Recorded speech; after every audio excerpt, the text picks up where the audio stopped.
Hi friends, Assalamualaikum. ഈ Sunday ഒരു ബന്ധുവിൻ്റെ വീട്ടിൽ പോയപ്പോൾ അവരുടെ വീട്ടിലെ മുറ്റത്ത് അവർ വെച്ചിരിക്കുന്ന കുറച്ച് ചെടികളാണ്. എല്ലാം ഇൻഡോർ പ്ലാന്റ്സ് ആണ്. അപ്പോൾ പെയിൻ്റ് അടിക്കുന്നതിൻ്റെ ഭാഗമായി പുറത്തെടുത്ത് വെച്ചതാണ് കേട്ടോ. അപ്പോൾ അതിൽ എനിക്ക് അവർ ഒരു പ്ലാന്റൊക്കെ തന്നു കേട്ടോ. ഞാൻ ചോദിച്ചൊന്നുമില്ല. എൻ്റെ ചെടി എല്ലാവരും പറയുന്ന ചെടി പ്രാന്തി എന്നാണ്. അപ്പോൾ എനിക്ക് ചെടികളോടുള്ള ഇഷ്ടം ഏകദേശമുള്ളവർക്ക് അറിയാം. അങ്ങനെ അവിടുത്തെ കസിൻ്റെ മകൻ എനിക്കൊന്ന് തന്നതാണ്. അപ്പോൾ അത് ഒത്തിരി ഒരു ചട്ടിക്കകത്ത് തന്നെ ഒരു 4-5 ബേബി പ്ലാന്റ്സ് വളർന്നു വരുന്നുണ്ട്. അപ്പോൾ ഇതിൻ്റെ പേരെന്താണെന്നറിയാമോ? ഇതിൻ്റെ പേരാണ് ബേർഡ് നെസ്റ്റ് സാൻസെവേരിയ അഥവാ സ്നാക്ക് പ്ലാന്റ്. ഇത് ഒരു ബെസ്റ്റ് എയർ പ്യൂരിഫയർ ആയിട്ടുള്ള ഒരു പ്ലാന്റാണ്. അപ്പോൾ അത് മാത്രമല്ല, നൈറ്റിലും രാത്രി സമയത്തും ഓക്സിജൻ പ്രൊഡ്യൂസ് ചെയ്യുന്ന ചെടികളിൽ ഏറ്റവും പ്രാധാന്യമുള്ളത് ഈ സാൻസെവേരിയ പ്ലാന്റാണ് കേട്ടോ. അപ്പോൾ ഇത് മൂന്നാമത്തെ കളക്ഷനാണ്. സാൻസെവേരിയയിൽ ഒരുപാട് വെറൈറ്റീസ് ഉണ്ട്. ഇത് മൂന്നാമത്തെ വെറൈറ്റീസാണ് എൻ്റെ കളക്ഷനിലുള്ളതിൽ.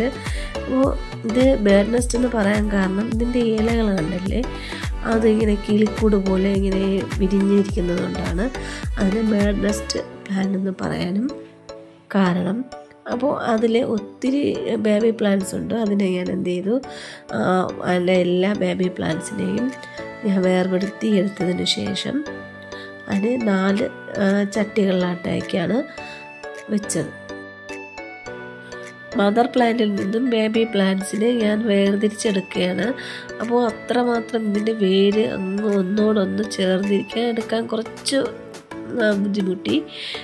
പക്ഷെ മദർ പ്ലാന്റിന് ഒന്നും ആവാനും പാടില്ല, അത്രയും സൂക്ഷ്മമായിട്ട് എടുക്കാൻ പാടുള്ളൂ കേട്ടോ. പിന്നെ വേര് പൊട്ടി എന്ന് പറഞ്ഞാൽ പ്രത്യേകിച്ച് പ്രശ്നമൊന്നും സാൻസെവേരിയ അഥവാ സ്നാക്ക് പ്ലാന്റിന് ഉണ്ടാവാറില്ല. എന്നിരുന്നാലും നമ്മൾ തീരെ അലസമായിട്ട് കൈകാര്യം ചെയ്യാനും പാടില്ല. അപ്പോൾ ഇതിനെ ഞാൻ വീണ്ടും ഒരു ചെറിയ ചട്ടിയിൽ തന്നെയാണ് വെച്ചത്. കാരണം വളരുന്നതനുസരിച്ച് അതിന് വലിയ ചട്ടിയിലേക്ക് മാറ്റുന്നതാണ് ഏറ്റവും ബെറ്ററായിട്ടുള്ള കാര്യം.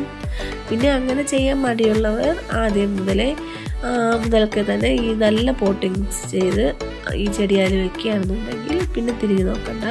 പക്ഷേ നല്ല രീതിയിൽ വളർച്ച വേണമെന്നുണ്ടെങ്കിൽ നമ്മൾ ആദ്യം മുതലേ തന്നെ ചെറിയ ചട്ടിയിൽ വെക്കുന്നതാണ് ഏറ്റവും നല്ലത്. ഞാൻ അങ്ങനെയാണ് ചെയ്യാറുള്ളത്. അങ്ങനെ എൻ്റെ കയ്യിൽ ഉണ്ടായിരുന്ന എൻ്റെ 4 ചട്ടികളിലേക്ക് എന്ത് ചെയ്തു, ബേബി മെറ്റിലാണ് ഇട്ടത് അടിയിൽ.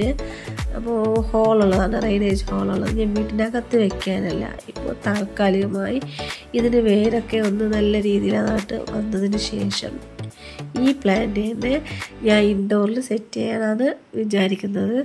അപ്പോൾ അതിലുള്ളതിൽ ഏറ്റവും ചെറിയ പ്ലാന്റാണ് കേട്ടോ. അതിനെ ഒരു കുഞ്ഞു ചട്ടിയിലാണ് വെച്ചത്.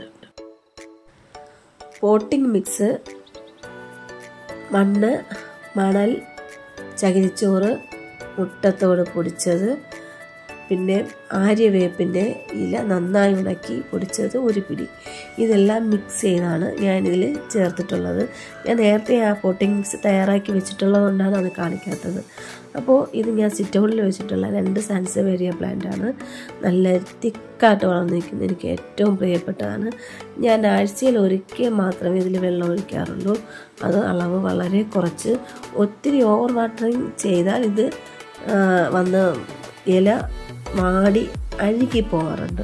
അതുകൊണ്ട് ഒരിക്കലും ഓവർ വാട്ടർ ചെയ്യാൻ പാടില്ല. കുറച്ച് വെള്ളമേ ഒഴിക്കാവൂ. ആഴ്ചയിൽ ഒരിക്കലല്ല, 2 ആഴ്ചയിൽ ഒരിക്കലായിരുന്നാലും അതിലൊന്നും സംഭവിക്കാൻ പോകുന്നില്ല. അപ്പോൾ റെയിൻബോ പ്ലാന്റർ എന്ന എൻ്റെ ഈ ചാനൽ എല്ലാ കൂട്ടുകാരും ലൈക്ക് ചെയ്യുക, ഷെയർ ചെയ്യുക, സബ്സ്ക്രൈബ് ചെയ്യാതെയാണ് കാണുന്നുണ്ടെങ്കിൽ എല്ലാവരും സബ്സ്ക്രൈബ് ചെയ്ത് സപ്പോർട്ട് ചെയ്യുക. അപ്പോൾ താങ്ക് യു.